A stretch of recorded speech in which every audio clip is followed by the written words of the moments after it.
இந்தியாவின் வரைபடம் ஒரு நாள் உயிர்ப்படுத்தது. அதிலுள்ள பெரிய மாநிலங்கள் அனைத்தும் ஒரே இடத்தில் கூடின. யார் பெரியவர், யார் வலிமையானவர் என்று பேச ஆரம்பித்தனர். முதலில் பெருமையாக முன்னே வந்தது ராஜஸ்தான். நான் தான் இந்தியாவின் மிகப்பெரிய மாநிலம். 3,42,239 சதுர கிலோமீட்டர் பரப்பளவு. பாலைவனங்களின் ராஜா நான். அதற்கு பின் அமைதியாக வந்தது மத்திய பிரதேஷ். நான் இந்தியாவின் இதயம். என் பரப்பளவு 3,07,713 சதுர கிலோமீட்டர். நான் அமைதியாக இருந்தாலும் சக்தி வாய்ந்தவன். அடுத்து நம்பிக்கையுடன் பேசத் தொடங்கியது மகாராஷ்டிரா. நான் வளர்ச்சியின் மையம். தொழில், நகர வாழ்க்கை, கனவுகள் அனைத்தும் என்னுள்தான்.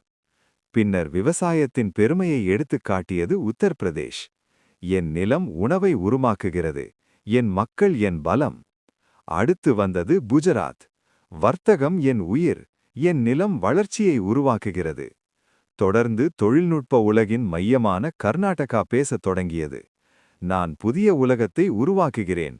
ஐடி உலகின் இதயம் நான். பின்னர் பெருமையாக முன்னே வந்தது தமிழ்நாடு. என் வரலாறு 1000 ஆண்டுகள் பழமையானது. என் கலாச்சாரம் என் பெருமை. அதன் பின் ஆந்திர பிரதேஷ், ஒடிஷா மற்றும் சத்தீஸ்கர் அனைவரும் தங்கள் சிறப்பை பகிர்ந்தனர். அப்போது வரைபடம் மெதுவாக சிரித்தது. அது சொன்னது, நீங்கள் எல்லோரும் பெரியவர்கள்தான்.